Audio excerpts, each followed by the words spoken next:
Je vais vous présenter, comme cela nous a été demandé cette année, le parcours neuropsychologie clinique, psychopathologie cognitive, adultes et personnes âgées, que je dirige actuellement avec le professeur Raffard. Et c'est un master qui connaîtra des modifications, comme l'ensemble des masters d'ailleurs, probablement. À partir de 2021, notamment c'est le professeur Raffard et Sophie Bayard qui le dirigeront. Voilà. Place aux jeunes. Voilà. Alors, je n'ai pas marqué, je suis désolée, nous sommes dans la mention clinique, patho, santé. Voilà. Ce distingue donc de psychologie, clinique, patho, psychanalytique. On est dans la santé. Alors, qui sommes-nous? Des cliniciens. Voilà. Et je me permets d'insister sur, d'alerter votre attention sur le fait qu'il y a 3 parcours. Vous avez la chance à Montpellier d'avoir 3 parcours de psychologie clinique, mais qui sont dans des référentiels différents. Notamment, vous avez les 2 qui viennent de vous être présentés qui s'inscrivent dans le référentiel de la clinique psychanalytique pour faire très court, ou phénoménologique. Et nous, nous sommes dans ce que l'on appelle, les anglo-saxons appellent la clinique scientifique. C'est pour un peu opposer la démarche. Nous travaillons sur des populations différentes, puisque soit des sportifs, soit enfants, adultes. Nous faisons adultes et personnes âgées, très ciblées personnes âgées, mais pas uniquement. Et donc, avec des exercices de la pratique clinique qui sont différents, par exemple, nous, en neuropsychologie, on fait beaucoup d'évaluations. Et dans les prises en charge, nous n'allons pas nous référer au référentiel de la psychanalyse, mais à celui des thérapies cognitivo-comportementales. Donc, vous voyez, voilà. Donc, bon, ça, je vais passer très très vite, sachant que les diapositives, vous les retrouverez donc une fois encore sur le site. Qu'est-ce que c'est que la clinique scientifique? Donc, si vous voulez, on va distinguer différentes sortes de cliniques. C'est une clinique qui est basée sur l'évidence, c'est-à-dire que nous, on ne croit que ce que l'on voit. Et ce que l'on voit, c'est-à-dire ce que l'on va mesurer. Voilà. On ne va pas se contenter, entre guillemets, c'est pas un jugement de valeur, mais du sentiment, j'ai le sentiment qu'il est dépressif. On va faire passer j'ai de dépression, etc. On va rechercher des signes très objectifs par rapport à des critères diagnostiques très objectifs. Si vous voulez, on est dans une certaine objectivité. Autrement dit, nous, on va privilégier plus l'objectivité à la subjectivité. Mais la subjectivité, bien sûr, on ne l'érase pas dans le sens où nous sommes des cliniciens, donc nous rentrons en relation avec une personne, etc. Et il s'agit d'une clinique qui est dite intégrative, puisque pour être neuropsychologue, il faut être spécialiste de l'affectivité, donc connaître bien toute la psychopathologie en sens un peu de psychiatrie, enfin les différents troubles mentaux, mais également des émotions donc, et des cognitions. Donc on a un panel de connaissances qui est assez varié et qui est riche. Et on va faire dialoguer ensuite ces différents rôles, j'allais dire, évidemment avec les interactions sociales, pour savoir ce, par exemple, une lésion cérébrale, comment elle va impacter la cognition, qui en retour va impacter, par exemple, l'humeur, qui va impacter les relations avec autrui. Donc c'est une façon, ce que j'essaie de vous dire, c'est que voilà, c'est une façon un peu particulière, spécifique, de penser, de raisonner. Donc nous avons, comme tous les masters montpelliérains, le débouché. Tout à l'heure je vous ai fait une petite diapo, je ne vais pas insister. Il y a donc le débouché praticien, clinicien, donc qui va travailler dans les hôpitaux en ce qui nous concerne, spécialisé en neuropsychologie et psychopathologie, les TCC. Donc là, nos étudiants vont trouver des emplois dans les hôpitaux, mais aussi de plus en plus en psychiatrie. Parce que dans la psychiatrie, en tout cas montpelliéraine, il y a eu un mouvement très très fort vers une psychiatrie plus biologisante. Je n'ai pas, là encore, je ne vais pas commenter ça. Et puis évidemment, tout ce qui est personnes âgées. Alors, personnes âgées, vous savez qu'on surfe sur la vague, la spécificité de la population française, eh bien, c'est son vieillissement. Donc, ça va certainement expliquer pourquoi on case aussi bien nos étudiants. Nos étudiants se casent à 99%. Je pense que j'en parlerai. Autrement, il y a un doctorat. Voilà. Donc, il existe un doctorat, on a créé un doctorat, neuropsychologie, psychopathologie, pour ceux qui veulent aller plutôt du côté de la recherche ou vers les débouchés pour intégrer un jour le beau métier d'universitaire. Et on en a besoin, et il ne faut pas penser que c'est inatteignable. Voilà.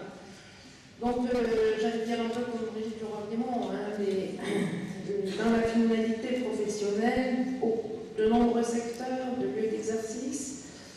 Vous voyez, aussi bien on peut être commis par la justice pour faire des expertises, on peut travailler dans le secteur associatif, on peut travailler en libéral. Pourtant, on ne le conseille pas à nos étudiants les 2-3 premières années de leur être sortis de l'université. On leur recommande de se faire un peu superviser et de travailler en équipe pluridisciplinaire. Mais il y a beaucoup de neuropsychologues qui sont installés en libéral, qui travaillent par exemple auprès d'une maison médicale avec un neurologue, un psychiatre, etc. Voilà. Donc, dans notre parcours, et actuellement nous sommes les seuls en France à le faire, mais ça va changer parce qu'il y a au moins 3 universités, Amiens, Nice et Strasbourg, qui ont demandé notre maquette parce qu'ils la trouvaient intéressante. Pourquoi? Parce que nous formons les étudiants à 2 référentiels. Celui de la neuropsychologie, bien sûr, c'est le maître mot, j'allais dire. Mais si vous voulez, vous ne pouvez pas travailler avec une personne qui, suite à un traumatisme crânien, va avoir des troubles de la mémoire, par exemple. Ne vous intéressez qu'aux troubles de la mémoire. Cette personne, eh bien, c'est une personne qui a été blessée, qui peut avoir des séquelles physiques ou autres, enfin, ou même perdre la mémoire, c'est quand même une sacrée séquelle. Et donc, évidemment, ça va retentir sur son humeur, il aura une humeur dépressive, etc. Le souci, c'est que la dépression engendre des troubles de la mémoire. Donc, qui fait l'œuf, qui fait la poule, eh bien, ça va être un petit peu notre quotidien. Voilà. Est-ce qu'il faut plus prendre en charge la rééducation de la mémoire parce que le traumatisme crânien a effacé certaines procédures, ou bien est-ce qu'il faut, voilà, avant tout, retrouver une humeur correcte pour élever les performances de la mémoire. Voilà. Donc voilà pourquoi 2 référentiels, neuropsycho, psychopatho-cognitif. Alors, psychopathocognitif veut simplement dire que donc, on est très éloigné, tout en le respectant, mais du référentiel de la psychanalyse. Voilà, ce sont 2 façons de penser la psychopathologie qui sont fort différentes. Voilà. Donc, en psychopathocognitive, ce que l'on fait, c'est qu'on va étudier les dysfonctionnements de la cognition, par exemple, à travers des biais attentionnels, des fausses croyances, etc., et qui vont générer, accompagner, faire perdurer des dysfonctionnements psychopathologiques. Voilà. Et la neuropsycho, ben, vous connaissez certainement, c'est donc des... Alors, neuropsycho, vous connaissez, sauf que ce matin, je discutais avec les étudiants, de ne pas confondre neuropsychologie et neurophysiologie. C'est tout la même chose. Nous, on va étudier, pour faire très court, le comportement de personnes suite à une lésion cérébrale. Les lésions peuvent être multiples, c'est la première auquel on peut penser, c'est le traumatisme crânien, par exemple, dont je vous ai déjà parlé, mais il y a aussi toutes les problématiques du vieillissement, les maladies d'Alzheimer, la sclérose en plaques, tout ce qui est pathologie, si vous voulez, neurologique, qui vont interférer interférer sur le fonctionnement des tumeurs cérébrales, etc., qui vont interférer sur le fonctionnement du cerveau. Donc l'information sera moins bien traitée et du coup ça va générer des symptômes.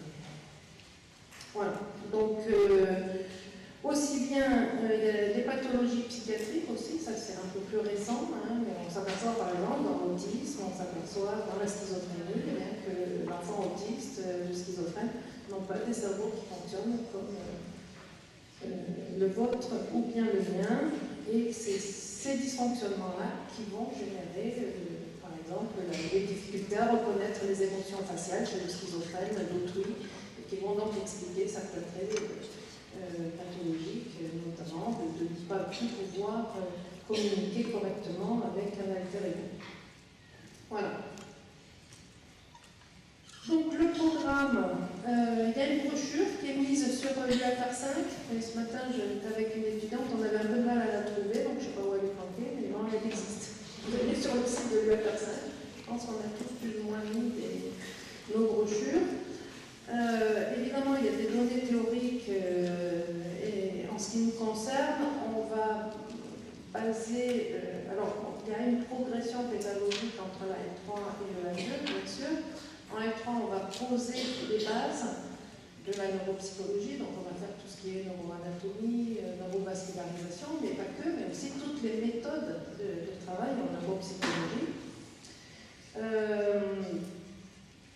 Ensuite, en M1, on va faire tout ce qui est sémiologie neuropsychologique, donc toutes les amnésies, les aphasies, les dysphasies, les apraxies, les agnosies, les troubles de la théorie d'esprit, etc., etc. Donc ça, c'est en M1. Et en M2, on est plus on s'approche de la sortie, plus on accompagne nos étudiants dans l'autonomie qui va leur être demandée dans leur exercice. Donc là, il y a de plus en plus, il y a encore quelques cours magistraux, mais je pense qu'à la prochaine maquette, on va se débrouiller pour qu'il y en ait pratiquement plus. Et on sera vraiment dans la pratique. Et la pratique chez nous, c'est essentiellement l'évaluation, les bilans, bilan neuropsycho, bilan psychopathocognitif et prise en charge neuropsychologique. Voilà, donc avec une cohérence et une progression pédagogique. Alors, comme on est sur la psychopathocognitive et la neuropsycho, mais évidemment, on aura toute la sémiologie, nosographie des troubles mentaux. Donc, vous voyez, une de nos particularités, c'est qu'on va, je vous ai dit, on va travailler par rapport à des critères objectifs. Donc, on travaille beaucoup, même si on reconnaît ces limites, à partir du DSM-5, troubles de la personnalité, troubles psychopathiques, etc., les troubles anxieux généralisés, les TOC. Voilà, et les troubles neuropsychologiques, donc je vous en ai parlé, je ne vais pas le redire. Et les grands syndromes comportementaux, donc le syndrome frontal, le syndrome pariétal, l'occipital, etc., etc. Et avec un focus qui est plutôt au niveau N2, mais sur des grands groupes de troubles neuropsychologiques, tout ce qui est démence neurodégénérative pour les personnes âgées. Les traumas crâniens, les accidents vasculaires cérébraux, les effets de la fatigue et la douleur, etc., etc. Donc en termes méthodologiques, c'est essentiellement une formation à nos différents outils et aux différents principes de l'évaluation. Donc on démarre à la base. Faire une anamnèse, faire les spécificités de l'entretien neuropsychologique. On travaille beaucoup à partir de concepts tels que l'alliance thérapeutique, etc. Les principaux outils, tests, échelles, questionnaires, etc. Et puis une introduction à la réhabilitation, qu'elle soit neuropsychologique ou bien TCC. Voilà. Concernant les stages, nous avons une maître de conférence associée, qu'on appelle aussi un PAST, Anne Guéral, et c'est Anne Guéral qui est responsable des stages. Donc pour tout conseil concernant les stages, c'est elle qu'il faut écrire. Je vous ai mis son email. Donc en M1, au jour d'aujourd'hui, nous avons 200 heures de stage obligatoires, dont au moins, en neuropsychologie. Voilà. Ce qui veut dire qu'il faut trouver un neuropsychologue, ça se trouve, parce que fort heureusement, en force d'en former, il y en a quand même quelques-uns dans la région. Mais après, le lieu, ça peut être un neuropsychologue qui travaille en psychiatrie, ça peut être un neuropsychologue qui travaille en neurologie, ça peut être un neuropsychologue qui travaille en médecine interne, enfin peu importe après les populations. Et puis on demande un deuxième stage, moins conséquent, de 80 heures, mais orienté personnes âgées, donc tout ce qui est maison de retraite, les EHPAD, les unités de soins et de suite, de réhabilitation, etc. Enfin, les unités mobiles. Voilà. Et avant de vous lancer dans une signature de contrat de stage, il faut faire valider son stage par un général pour bien s'assurer que vous êtes dans les clous par rapport aux exigences. Voilà. En M2, c'est 400 heures minimum. On a des étudiants qui en font plus. Voilà, donc toujours pareil, neuropsycho numéro 1 et tout ce qui est auprès de population âgée numéro 2. Là, je vais passer très vite, c'était simplement vous donner les intitulés donc, des cours que nous assurons en L3. Donc, vous voyez, il y a quand même pas mal, c'est ce que je vous disais ce matin, pas mal de cours de spécialité, ce qui fait que tout à l'heure, j'entendais un échange sur la passerelle. Moi, je persiste et signe à dire que les passerelles sont quand même pas faciles. Elles ne sont pas faciles parce que quand vous avez fait 165 heures de spécialité, eh bien, c'est 165 heures qui vont moins de rond. Donc, prendre un M1 qui, par exemple, n'a jamais entendu parler des différentes méthodes de la neuropsychologie, qui ne connaît pas sa neuroanatomie, quand on va dire, ben voilà, il y a une lésion au niveau de l'hippocampe, ben oui, mais je ne sais pas ce que c'est que l'hippocampe, machin. Donc je ne sais pas que c'est le support neuroanatomique de la mémoire, donc je ne peux pas savoir que ce patient, doit m'attendre à trouver des troubles physiques chez lui, ou de l'amygdale, des troubles des émotions, etc. C'est un peu gênant. Programme 1, donc vous voyez là encore, c'est ce que je vous ai dit, il y a pas mal de méthodes. Il ne faut pas oublier qu'en 1, vous avez un mémoire de recherche à faire. Donc nous avons une façon de fonctionner qui est un petit peu particulière, c'est-à-dire que l'on propose des thèmes de recherche aux étudiants, et les étudiants sont pas mal accompagnés, sont même très accompagnés. Sophie Bayal est absolument excellente pour ça. Voilà. La sémio, je vous en ai parlé, et puis on aborde les méthodes, les techniques, les pratiques, l'anglais, ça vous le savez. Donc au premier semestre, nous faisons tout ce qui est neuropsycho, c'est-à-dire théorie, méthode et pratique. Et au second semestre, on fait tout ce qui est psychopathocognitif. Ça, c'est pour vous éviter de mixer. Mais rapidement, vous allez vous rendre compte que c'est en fait de référentiels qui sont très très très proches. La seule chose, c'est qu'en neuropsycho, on va tenir compte de la localisation de la lésion et pas forcément psychopathocognitive. Mais autrement, c'est la même façon de fonctionner, de procéder. Voilà. Le programme M2, je vous laisserai le lire. Les compétences, eh bien là encore, je vais redire ce qui vous a été dit, c'est des compétences qui sont, que l'on va retrouver chez les psychologues praticiens, cliniciens, mais évidemment avec le focus neuropsycho, TCC, psychopathocognitif, et puis population âgée, parce que c'est vraiment là où il y a un panel d'insertion professionnelle qui est peut-être plus important. Mais je vous dis, là, on a la psychiatrie, on va monter la psychiatrie en puissance. Les psychiatres recrutent de plus en plus d'étudiants formés neuropsycho, psychopatho-cognitifs. Voilà. Les missions professionnelles, classiques, des cliniciens, mais toujours pareil, qui vont être adaptées à nos référentiels. Nous travaillons pas mal, comme n'importe quel psychologue peut-être, mais plus particulièrement avec des partenaires en équipe pluridisciplinaire. Donc nous travaillons beaucoup avec les médecins, évidemment, tout ce qui est neurologues, neurochirurgiens, etc., psychiatres, gériatres, et puis nous travaillons en paramédical avec des orthophonistes, des orthothérapeutes, etc. Bon, voilà, c'est une profession dans laquelle on échange beaucoup, il y a beaucoup d'interactions avec d'autres disciplines. Voilà. Le double cursus, j'ai pas mal insisté, je ne reviendrai pas là-dessus, pardon. La population elle est relativement large spectre, puisque aussi bien c'est la psychiatrie, c'est l'adulte normal, c'est l'adulte cérébro-lésé, c'est la personne âgée normale, les patients atteints de maladies neurodégénératives, etc. C'est un parcours qui est accrédité Europsy. Si vous êtes là depuis ce matin, je pense que vous en avez entendu parler au moins une fois, puisqu'il y a à ma connaissance, il me semble que 2 parcours accrédités de Europsy.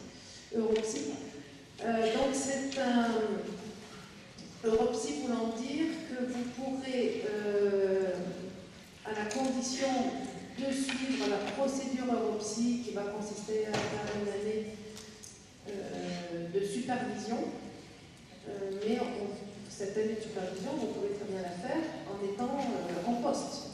Il ne faut pas reprendre une table d'étudiant et ne pas travailler pendant un an. Il ne faut pas s'empêcher de ça. Voilà. Et au bout du compte, on va vous délivrer le titre de psychologue européen. Alors, qui ça peut intéresser? Ça peut intéresser toutes les personnes qui veulent faire de l'Europe leur cours de récréation et aller jouer dans n'importe quel pays avec ses compétences. Voilà. Rentrée 2019, c'est non, ça c'est sûr que non. Rentrée 2020 peut-être. On est en train de réfléchir, en fait c'est plus que réfléchir, c'est très avancé. On voudrait proposer un doctorat d'exercice à la fin de notre master, c'est-à-dire que les études seraient prolongées de 2 ans, et ça serait essentiellement là encore de la supervision. Donc on voudrait cumuler aussi plus une année supplémentaire de supervision pour atteindre, et à la fin, déposer un mémoire d'exercice professionnel, pas de recherche, ça n'a rien à voir avec le terrain. Et avec ça, on aurait un doctorat d'exercice, tout comme les médecins passent un doctorat d'exercice pour pouvoir exercer la médecine. Donc nous avons réfléchi à ça parce que la visibilité des psychologues est malheureusement pas extraordinaire. Les psychologues relèvent de ce qu'on appelle la catégorie A, c'est-à-dire sont des cadres supérieurs, mais maintenant tout le monde quasiment est cadre supérieur. Les orthophonistes par exemple ne l'étaient pas, elles le sont devenues. Donc petit à petit il y a eu un tassement et là c'est pour redonner. Alors il semble qu'on ait le nez creux puisqu'actuellement le ministère de l'enseignement supérieur de la recherche a créé une commission qui est en train de réfléchir à ce fameux doctorat d'exercice. Et là, ça serait le premier, si on arrive à le finaliser, en France. Alors, pourquoi c'est un peu compliqué? C'est compliqué parce que personne ne l'a fait auparavant. Le ministère nous regarde avec beaucoup d'attention, regarde ce qu'on est en train de faire, de concocter, et en même temps, nous, on ne veut pas engager toute une filière de façon inconséquente. Donc voilà, on attend un peu aussi les directives du ministère, mais le ministère nous répond, mais en fait, on attend qu'elles viennent de plus tôt. Mais on va y arriver, et je pense que ce doctorat professionnel, ça serait une excellente chose. Parce que ça ne serait pas hyper compliqué à obtenir, en exerçant. Voilà. Alors, là, j'ai fait un peu les points forts. Je ne sais pas si j'ai fait les points faibles, mais c'est vrai qu'on n'en trouve pas beaucoup. Je suis désolée de le dire. C'est un master qui a une bonne visibilité professionnelle. Voilà. Par exemple, l'Organisation française des neuropsychologues et cliniciens nous met dans les 3 meilleurs masters au niveau national. Et on a l'équipe pédagogique, elle est très resserrée, puisque nous ne sommes que 3, Stéphane Raffard, Sophie Bayard, moi-même. Mais on a un taux de publication qui est absolument excellent. Donc je crois que on publie beaucoup, ce qui fait qu'on a une bonne visibilité scientifique de la part des autres universités et également des professionnels. Bon, je le dis parce que par exemple, il y a des étudiants qui m'ont dit « Ah, mais quand j'ai dit que je sortais de votre master, bien oui, on connaît, on sait ce qu'ils font, on suit leurs travaux, donc ok, votre formation va nous conduire. »